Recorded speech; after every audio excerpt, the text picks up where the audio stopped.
Hey everyone, welcome back to the homestead. I am Nadine. Today we are in my kitchen. We are working on dehydrating some celery today. A friend of ours a couple days ago dropped off 6 bundles of celery for us, and I don't want it to go bad, so I am going to dehydrate it so I don't have to freeze it. Celery is a really good freezing vegetable, but I don't want it to take up space in my freezer, so I'm going to dehydrate it.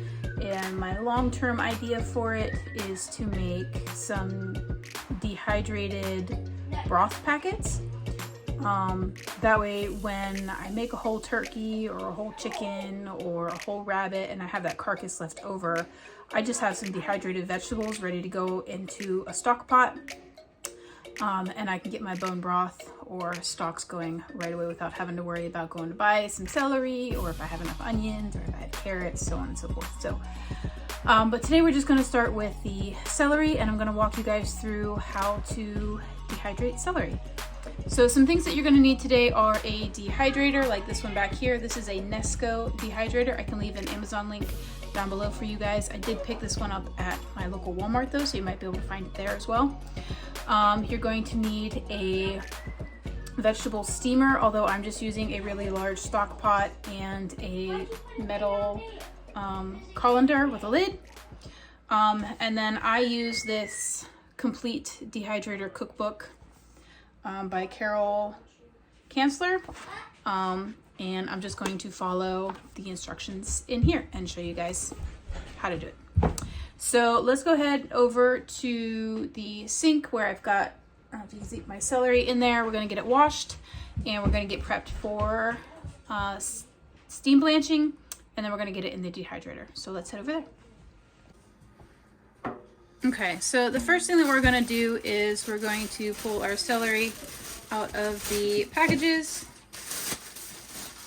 and then we're going to get them washed up and ready for cutting.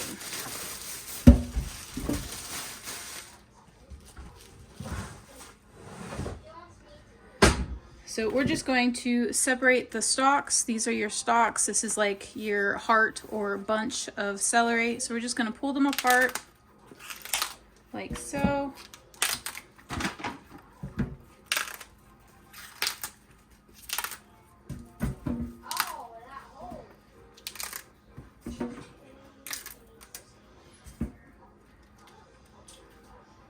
And then this, you can continue to use these pieces, but I'm just going to throw this out in the compost.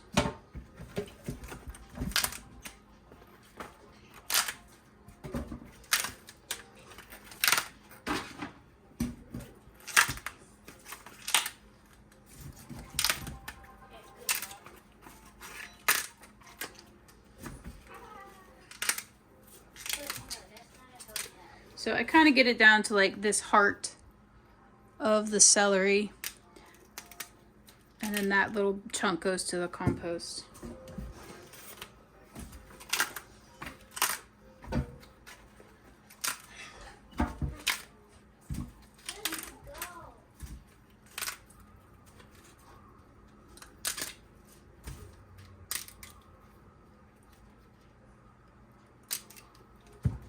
Okay. Now we're just going to give everything a nice wash, because down in this lower part of the celery it can get a little bit dirty from growing, and we just want to wash all that dirt off.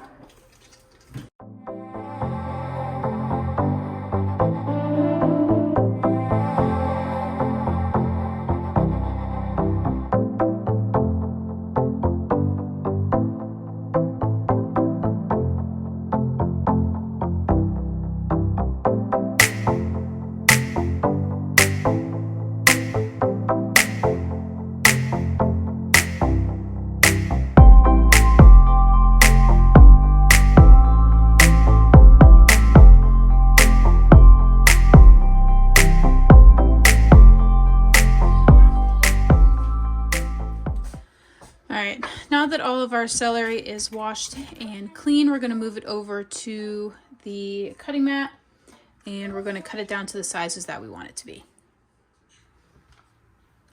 So my book here says to, let's find the celery page, to cut the stalks crosswise into 1/4 to 1/2 inch thick slices. So that's what we're going to do now. So we're just going to remove the tops and trim up the bottom. Again, these will go to the compost, or you could just freeze these pieces and use them for stock as well. I'm just going to toss them in another sink here. And then these are actually pretty thick pieces of celery, so I'm going to slice it down the middle as well as crosswise. So cut it down the center like that, and then I'll probably do 1/2 inch slices.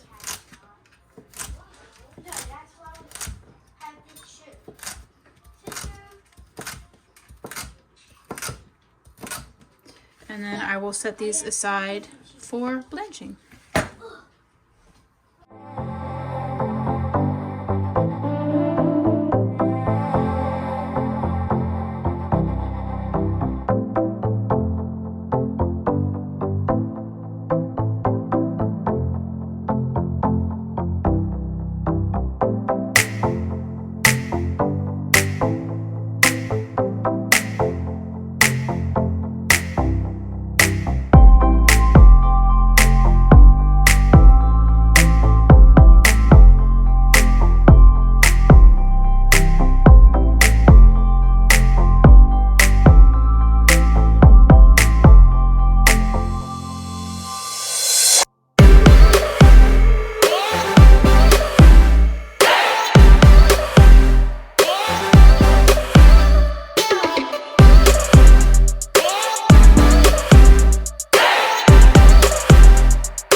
Alright, so now that we have our celery washed and cut down to size, we're going to do something called steam blanching, which, according to my book here,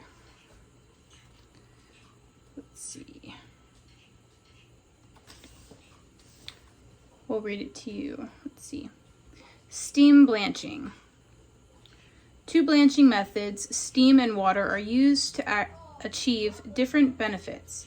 Steam blanching places food on a rack over, not in, boiling water.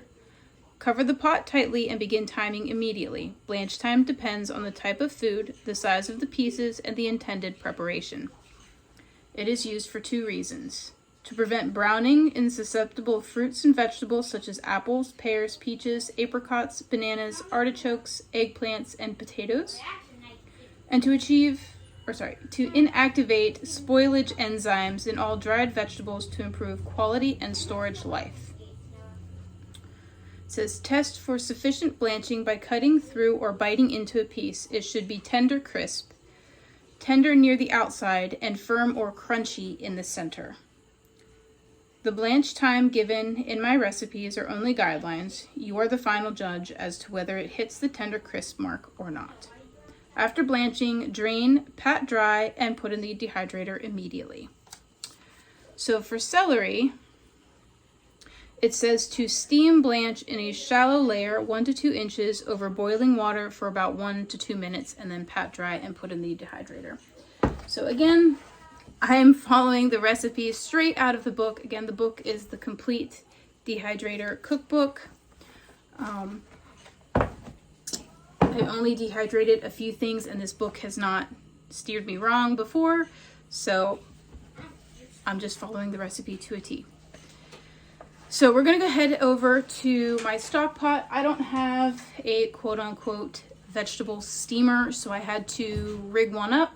I used a large stock pot with a, like I said, stainless steel colander that fits inside of it, and I'm using the largest lid I have available. It's not going to be the tightest fit, but I have a feeling it's going to work just fine for this process. So we're going to take our celery over there, and I'm going to show you how to steam blanch.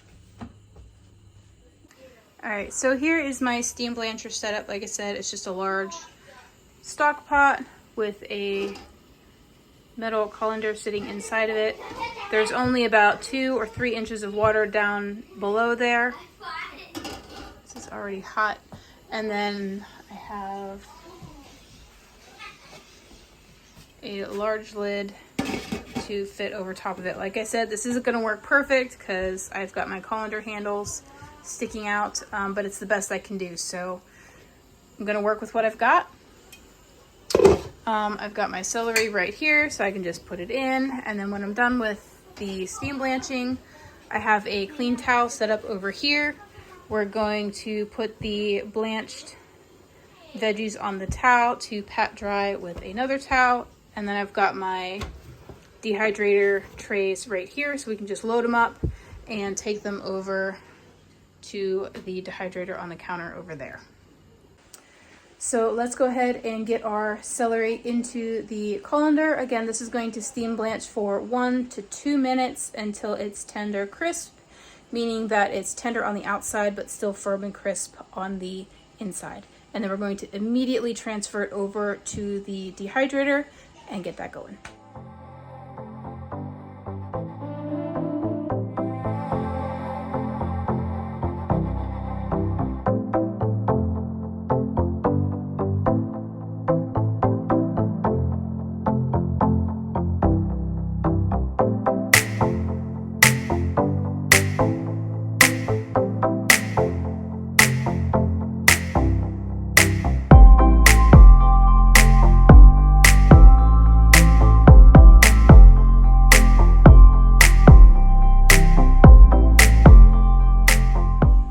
So because my steamer is jimmy rigged and it doesn't have that tight seal, I'm finding that 2 minutes is not quite long enough to blanch these to that tender crisp stage. So I'm going to add a few minutes and see if that gets them to where they're supposed to be.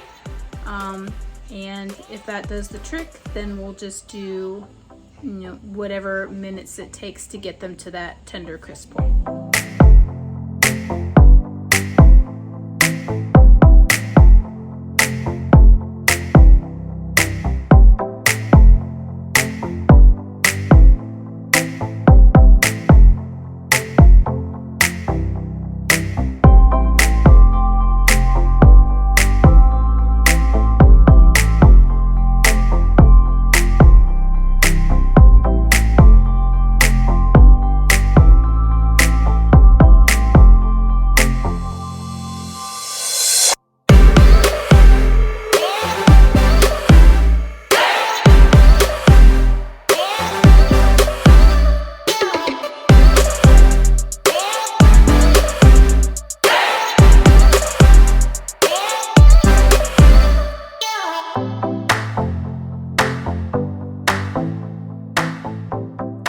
So I ended up putting some towels over top of my lid here to help trap more of that steam in there.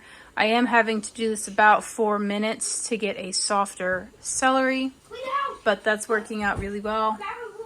And then I'm just loading up my trays with a thin layer of celery. These are all the other ones over here. I tried to keep it where they're not laying on top of one another too badly. This is just going to help with drying time. So that's how it's looking so far.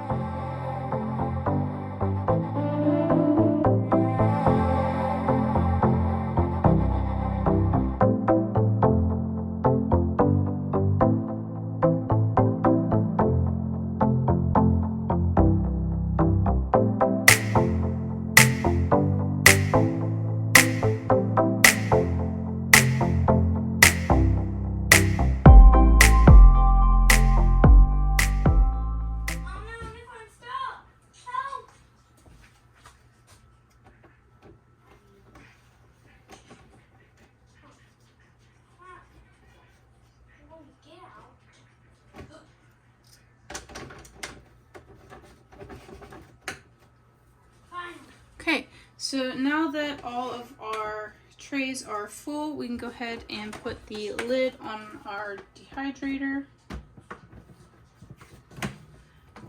And according to my book here,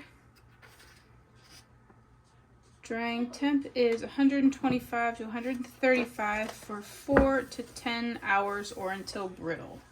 So let's set this for 135 and plug it in.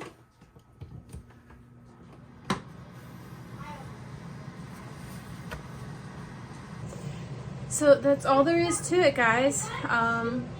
It's pretty simple to dehydrate things. Like I said, the most complicated step was just cutting the celery and getting it blanched, and then the dehydrator kind of does the rest for you.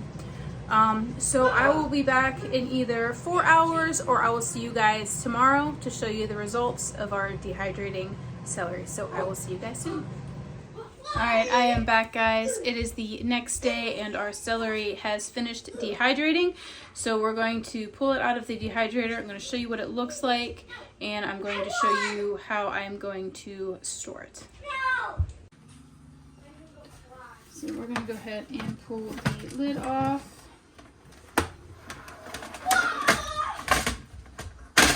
And set it aside.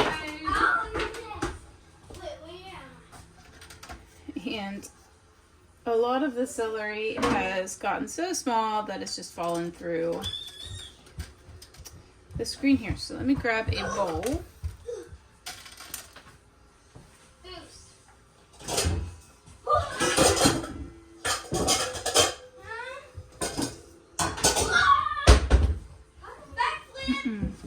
So here is our dehydrated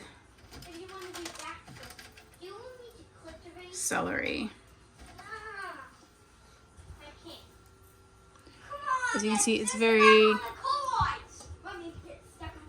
brittle, and we're going to go ahead and get this stored.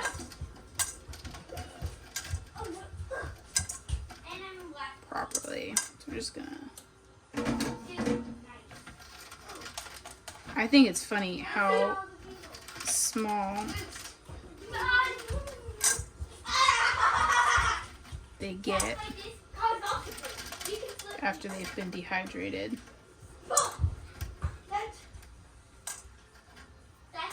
Most of it looks like it's fallen through to the bottom, so we'll just collect it when we get to the bottom.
So here are our celery pieces, nice and dehydrated.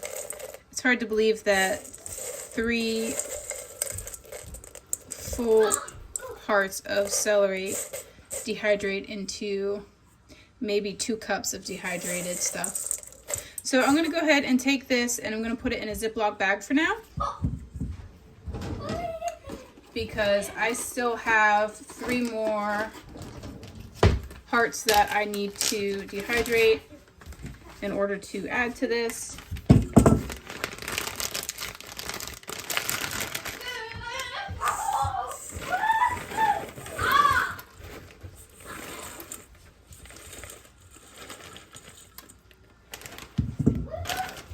I almost made it. All right. And there's our dehydrated celery. I'm just going to squeeze as much air out of here as I can before I zip it shut. And then, like I said, I'm going to add my last round of celery to this when it's finished. And then I'm going to dehydrate some carrots and onions and put together some stock packets so that I can just dump them in the stock pot along with my carcass and make some bone broth without having to worry about having fresh ingredients on hand, because I will have the dehydrated ones. So that's how you dehydrate celery. It's pretty easy. The dehydrator does most of the work. It just takes time. This round went 13 hours, but that's because I forgot to set my alarm to wake up at 2 to turn it off, and I woke up at 5 instead. But going that extra time didn't damage it at all. If anything, it probably helped. So I'm excited to be dehydrating more of my harvest this year. You don't have to grow all of the stuff that you want to preserve. I know a lot of, even myself included, I got really overwhelmed the first couple years that I gardened, thinking that I had to grow everything that my family ate, which that's not true. You can buy from local farmers markets, you can buy off a neighbor, you can go to the grocery store and buy organic or not organic, it really doesn't matter. And then you can can it, you can dehydrate it, you can freeze it, you can preserve it in any way that you are comfortable with preserving it for your family. It doesn't have to be grown in your backyard. So I just wanted to encourage you guys in that you don't have to grow it all, but growing some is helpful. So, all right, that about covers up our dehydrating celery video. If you guys have any questions for me about how I dehydrated celery, go ahead and leave them in the comments below. I will leave a link for my dehydrator as well as the dehydrator book that I use. I found it extremely helpful as I learned how to dehydrate my harvest and different fruits and veggies that I've bought from the store. Alrighty, that wraps up today's video on how to dehydrate celery. If you guys liked this video or found it helpful, go ahead and hit that like button on your way out. If you are not a subscriber, hit that subscribe button as well as the bell so you get notifications of when new videos are up on the channel and you don't miss anything new. And then, as always, thank you guys so much for watching, and remember to grow where you're planted.